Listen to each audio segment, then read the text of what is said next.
Bien, alors ici, on va à nouveau dupliquer le bloc avec la touche Alt, le bloc là en bas. Donc avec la flèche de gauche, je peux cliquer à côté si je veux, puis venir cliquer une fois sur lui. Je suis certain que je modifie le conteneur. Avec la touche Alt et Shift, je peux déplacer. Alors comment être certain que je fais le même espace entre la deuxième et la troisième image et la première et la deuxième? Il y a une palette d'alignement. Donc, menu, fenêtre, objet et mise en page, vous avez une palette alignement qui peut être utile. Mais on ne va pas l'utiliser ici, parce qu'on va utiliser plutôt les repères commentés. Mais avec la palette d'alignement et surtout la partie du bas, répartition de l'espacement, on peut régler les problèmes, avoir le même espacement entre plusieurs objets qui sont sélectionnés. Il est possible que vous n'ayez pas toutes les options visibles parce que dans le menu de la palette alignement, il y a afficher les options. Voilà, c'est ça, répartition de l'espacement en bas. Pour l'avoir, il faut aller dans le menu de la palette alignement et demander d'afficher les options. Et c'est là que ça apparaît dans le bas. Mais on ne va pas utiliser ça maintenant, bien que ce soit très intéressant. C'est une manière de faire, c'est pour ça que je vous en parle maintenant.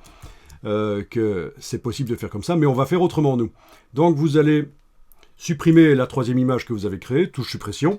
Donc le bloc est supprimé et l'image. Donc j'ai supprimé tout. Et on va aller réenclencher une fonctionnalité qu'on avait désenclenchée, on l'avait désactivée lorsque nous avions bougé le carré décoratif de l'arrière-plan. On n'arrivait pas à positionner correctement le carré, il y avait des à-coups quand on déplaçait, et on avait été désactivé quoi? Dans le menu affichage,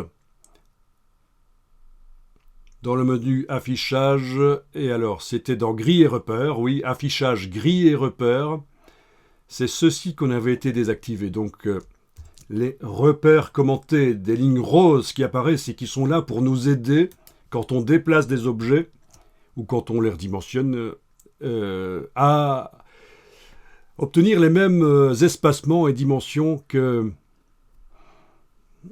les objets qui sont déjà sur la page. Donc vous êtes allé dans affichage, grille et repères et vous avez activé repères commentés.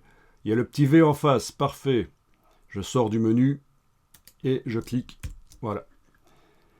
Donc si on recommence la même opération, avec la touche Alt, déplacer ceci vers le bas, avec la touche Shift, vous allez avoir des flèches qui vont apparaître.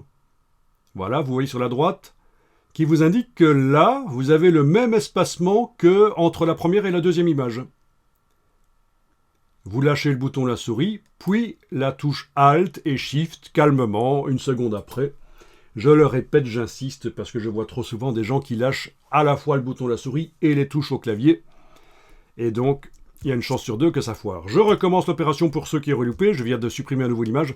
Donc avec la flèche de gauche, touche Alt et Shift en même temps, je déplace vers le bas. À un certain moment, j'ai cette indication que j'ai le même espacement qu'entre la première et la deuxième image. Je lâche et voilà. Troisième image avec le même espacement exactement. Voilà, et dans ce troisième bloc, vous allez importer une autre image. Vous y allez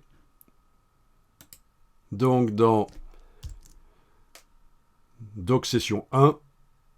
Vous allez chercher une autre image.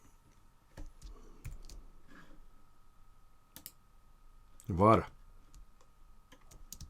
Ah oui, j'ai importé donc l'image qui s'appelle Wild Horse Portrait. .jpeg. Alors, à ce propos, dans InDesign, il vaut mieux utiliser des formats d'image Photoshop, des PSD. Comme ça, dans Photoshop, parallèlement à votre travail de mise en page, vous pouvez modifier les images, les couleurs, de manière sérieuse ou de manière créative, et de manière, en tout cas, non destructive, avec des calques de réglages, etc. dans Photoshop. Donc, le format JPEG ne permet pas de la correction non destructive. Quand on modifie une image JPEG, c'est de manière définitive, pas de retour en arrière possible, à moins évidemment d'aller rechercher une ancienne version du fichier. Et donc, normalement, quand vous amenez des images dans InDesign, il vaut mieux les avoir converties en format Photoshop avant.